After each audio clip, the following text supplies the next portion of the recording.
WJXT Studios. This Week in Jacksonville starts right now. Good morning to you. Once a month, we focus on issues of the day with one of our local experts. Well, his name is Chris Hand, and we call this Hand on Government. Chris is a government law attorney, former chief of staff in the city of Jacksonville. And so we're going to take these next few minutes just to talk about some of the big issues that are going on. Chris, you've got this experience at the federal level, state level, local level. Let's talk on that national scale here. One of the things that happened, President Joe Biden turned 81 this week. He celebrated the milestone kind of at the White House, a little low-key event. Nice to celebrate a birthday for anyone, but at 81, the reason I bring this up is because we see there's maybe some criticism. And Chris, you were going to point out that there's new polling that shows maybe some younger voters are trending away from the president. Is this ageism? Is this related to the fact that he's the oldest president we've ever had?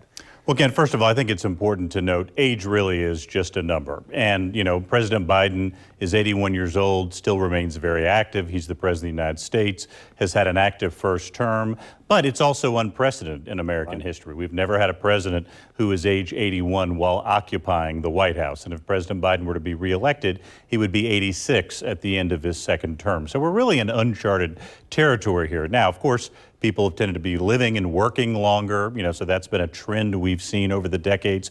But there does seem to be some attention being paid to this by voters. There's been a series of polls where a fairly large majority of Americans have expressed this thought that perhaps 81 is a little too advanced in years to be occupying the White House. But those were frankly concerns that existed even before Joe Biden was elected in 2020.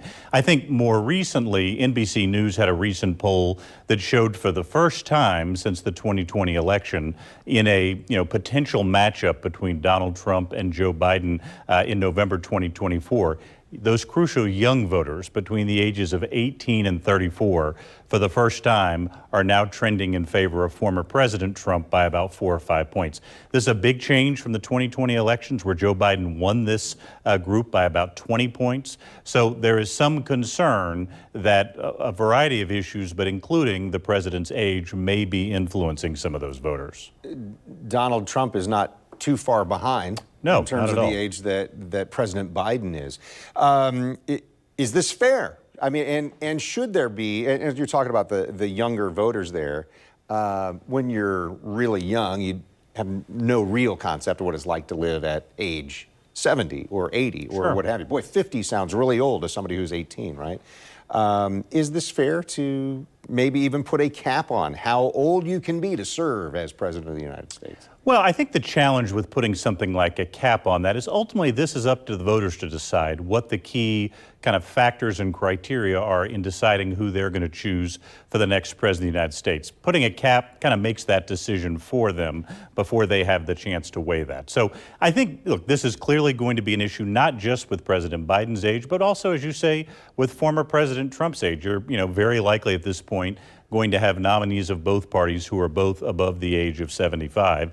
Again, it was unprecedented when it was, Joe Biden running in 2020. This year, you're going to have two candidates who are kind of above that milestone. So it'll be very interesting to see kind of how that moves forward. I think another interesting aspect of it, Kent, is, as leadership in this country begins to sort of transition, what that next generation of leadership looks like. Leaders who are in their 60s or in their 50s or their 40s. So I think this is probably the last election for a while where we will have candidates who, are at that point in their careers, as opposed to candidates who are a little more mid-career. The 2028 presidential contest will probably look a lot different in terms of demographics than the 2024 contest. And there's a lot of people who say it has to look a lot different when we get there. So before we get there, let's talk about the Republican side of what's happening there. We've got a graphic here. It's President Trump and some others. Former President Trump has not participated in debates. He's clearly campaigning, even while he's going through lawsuits and court, trials and all of this kind of thing. But it seems like he's the clear favorite. Can any one of those other candidates that we just showed on the picture, including Governor Ron DeSantis, do anything to stop the momentum that Donald Trump has? Well, an important caveat. We're still just about 2 months away from Republican primary voters' Is that actual a lot of time casting or a little ballots. time? Well, in politics, it can both be a lot of time and a little time, depending on the thing. A lot can change in 2 months. The dynamics of this race suggest that it will not. But again, we always talk a little bit about polling and those sorts of things. I think it's important to caveat in saying we'll know more when voters start voting. But as of today, Donald Trump has what appears to be an insurmountable lead over the rest of the Republican field, both in the national polling and in the early state polling in states like Iowa, New Hampshire, South Carolina. The former president is 20, 30, 40, in some cases 50 points ahead of his other counterparts. It's going to take something really monumental to shake up that race. And it's hard to see what that something would be at this point. Yes, the former president, of course, has been indicted for multiple different charges in different courts. But the first of those trials is probably not coming up until the primary season is already many contests underway, at which point he may have already wrapped up the Republican presidential nomination. So the way it looks like today, from what we're seeing in the polling, what we're seeing in the other dynamics of the campaign, so the Republican Party is likely to nominate the same candidate in 2024 that they did in 2016 and in 2020. Well, and if I'm one of those, if I'm Governor DeSantis, if I'm Nikki Haley, somebody, is there something that I've got to do this? I'm kind of getting to desperation time. I've got to do something that could change the outcome. Well, football analogies tend to be a little overused in political analysis, Kent, but I'll do that anyway today. We are a little bit reaching sort of the Hail Mary stage of the campaign, where candidates are looking for those last efforts to try and change the dynamics of the race. Everything we've seen, the old saying, the best predictor of future performance is past performance. Everything we've seen in this election so far suggests that Donald Trump is going to be the nominee. Nothing that's happened has shaken really the dynamics of the Republican field. It would take something monumental at this point to do that. Now, I think this is where the early states matter a lot. Iowa, New Hampshire, South Carolina, these are different states where retail politics matters a lot. They have been capable of surprises in the past. We'll have to see in early 2024 if they surprise the country again. We had a robust conversation last week about no labels. And so is there a third-party candidate? Is there someone unexpected who could change things? Again, past performance, right? In the past, that hasn't been the case. That seems unlikely just because it has not been a major part of American political culture. We have certainly had third-party candidates run before, Ross Perot in the 1990s, very notable, John Anderson in 1980, other candidates, Theodore Roosevelt, after having been president in the early 1900s, then ran as a third-party candidate, later in that century. So, I mean, it's a situation where there have been third-party candidates. Very few have gotten significant numbers of electoral votes in this process. We, for good or ill, we tend to be a two-party country when it comes to Democratic and Republican presidential contests, and those independent or no-party affiliation voters are often decisive, but they're usually decisive not by voting for a candidate who is also independent or no-party affiliation, but by choosing either the Democratic or the Republican nominee. All right, so we're just getting started on this holiday weekend. It's a full episode version of Hand on Government. Chris and I will be back in just a moment as we set our eyes on what's happening in Tallahassee on This Week in Jacksonville.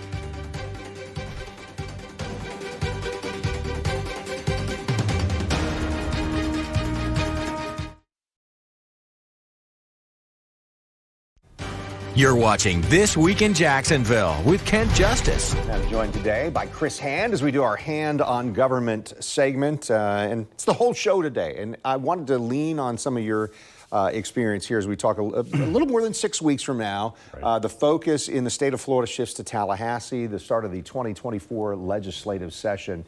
They've been in the state capitol on and off this fall. Committee work that they do and everything, committee hearings as they start putting bills together. What do you think about what we're going to see here? Are there any things that stand out already? This is going to be a focus when we get to January.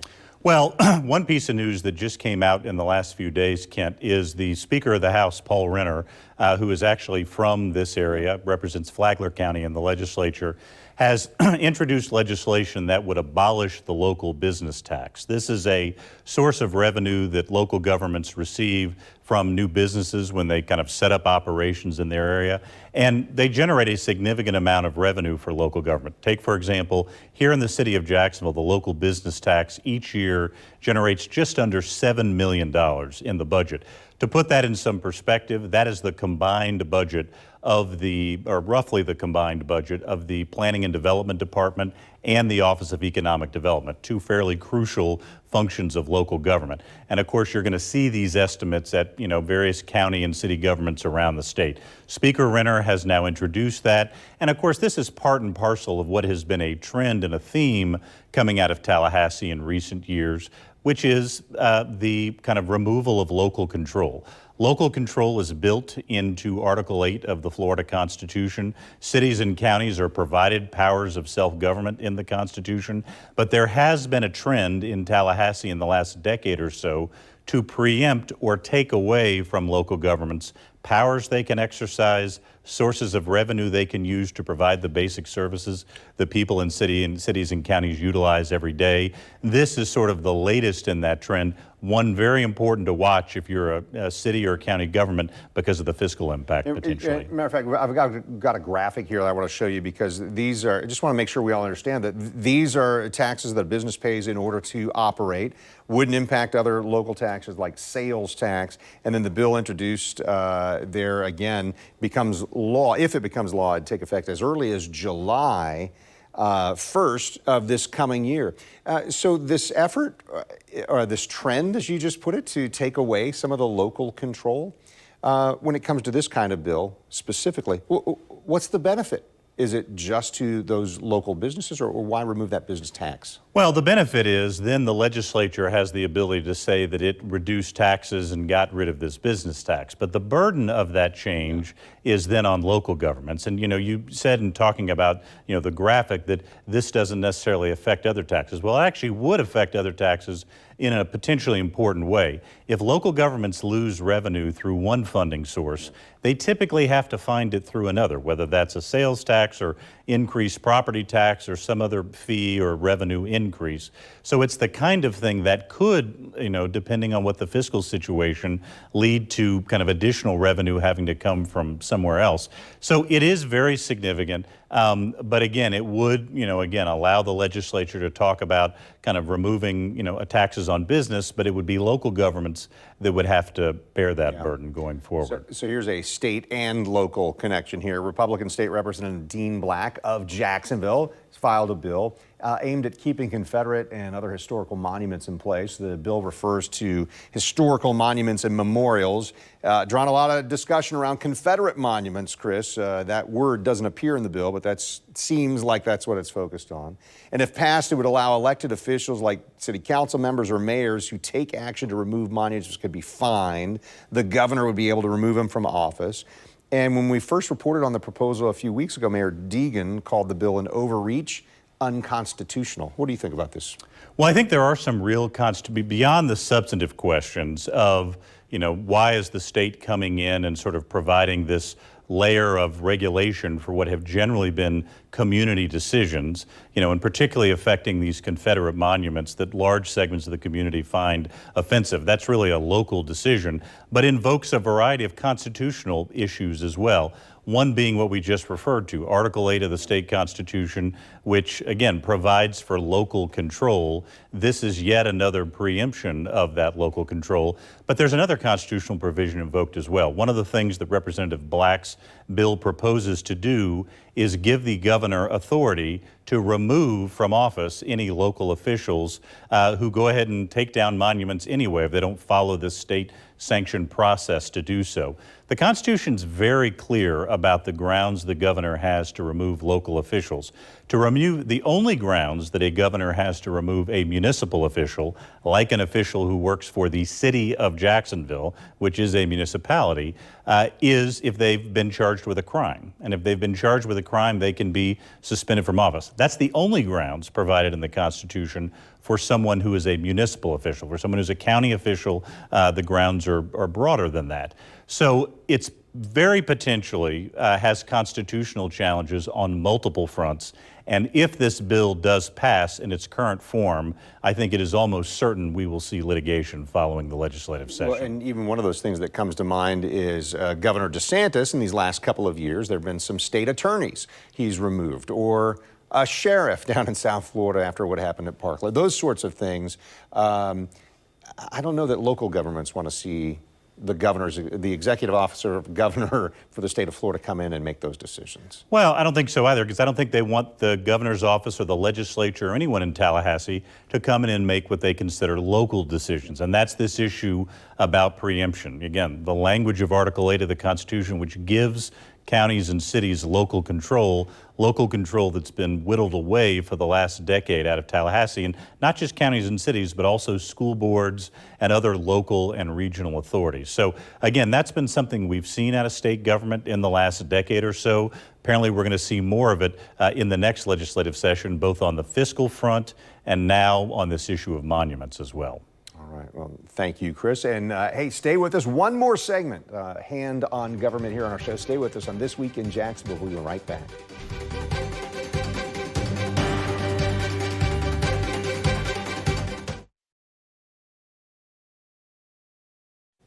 You're watching This Week in Jacksonville on Channel 4.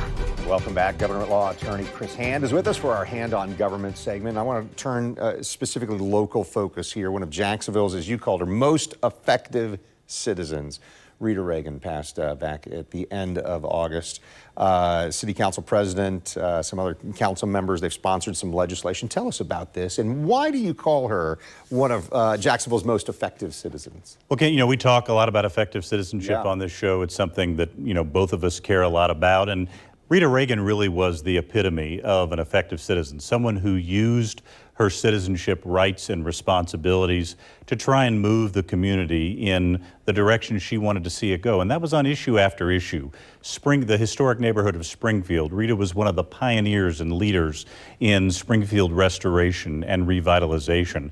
Also very involved in the revitalization and restoration of Norman Studios. For those who don't know the history of Norman Studios, back in the early days of film and cinema, when they were doing silent film, it was the home of silent film that largely starred black casts and black actors. So very groundbreaking in many different ways. Located right here in Jacksonville. Pretty early 20th century. That's right, exactly. Yeah, right here, you know, post-World War I, right here in Jacksonville where this occurred. Rita was a determined champion to revitalize Norman Studios. And, you know, just a few months before she passed away, the city of Jacksonville bought a building and made it part of the Norman Studios complex. It was the set, it was the building they used for sets when they were kind of filming these silent movies. And as you said, Council President Ron Salem, Councilman Ken Amaro, Councilman Matt Carlucci have all now introduced legislation and would name that new building the Rita Reagan building at Norman Studios. In your view, why is it important to do something like that and memorialize or remember somebody like Rita Reagan? The most important role in democracy, Kent, isn't president, it's not vice president, it's not senator, it's not governor, it's not mayor. The most important role in democracy is citizen. What each of us can do using our citizen powers to help move the community forward, move government in our direction. Nobody did that better than Rita. I had the privilege to know her almost my entire life, since I was a child. No kidding. And got to watch this again and again. She was a teacher, she was a community advocate, she was a historic preservationist. Someone who really left their mark on this community before she passed away was Rita Reagan. So it's entirely appropriate, and kudos to those members of council for helping to honor her and keep her memory alive. So we saw this last week, a week ago, that former First Lady Rosalind Carter passed away. And at the time of us visiting, we know President Jimmy Carter has been in hospice care for a while.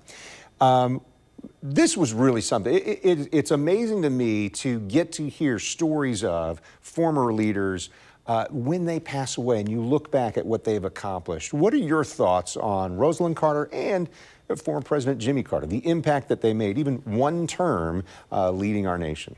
What an incredible legacy of service the Carter family has provided, not just to the nation, but to the entire world. You think of everything that's been done. It's so interesting to think, you know, you often think that when a president leaves office, that's sort of the end of their career in public service.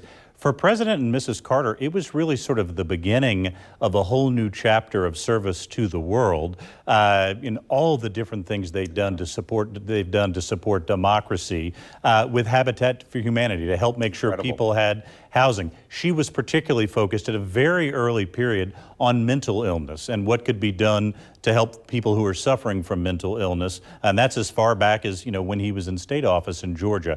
Really an incredible legacy of service that she provided. And, of course, they also the incredible achievement of they were married for 77 years. So really a true partnership, a real loss for the world. But the work they've done out of their home in Southwest Georgia, not that far from Jacksonville, has just been monumental. And for all the critics that might be there, oh, his term as president and he wasn't a great, who cares about whether you think he was a great president or not? The impact after that was amazing. Hey, there's a big impact on getting to chat with you for all three segments today. Chris Hand, thanks for the time. Appreciate it. Thank you, Ken. All right.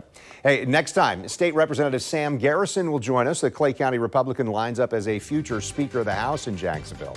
This Week in Jacksonville airs each Sunday morning at this time. I'm Ken Justice. Thanks for watching on air on Channel 4, the CW17. You'll find us online at news4jax.com or even streaming on News4Jax Plus. And a reminder about our brand new version of This Week in Jacksonville. It's called Business Edition. It's a streaming podcast, and we focus on economic development in the River City and throughout our region. This week's episode looks at affordable housing and what's happening in our area to provide homes. There's more need than supply, even with various organizations getting involved. So we're going to take a look at how that issue is being addressed. You'll find This Week in Jacksonville Business Edition available wherever that is. You find podcasts like Apple, Spotify, or Google.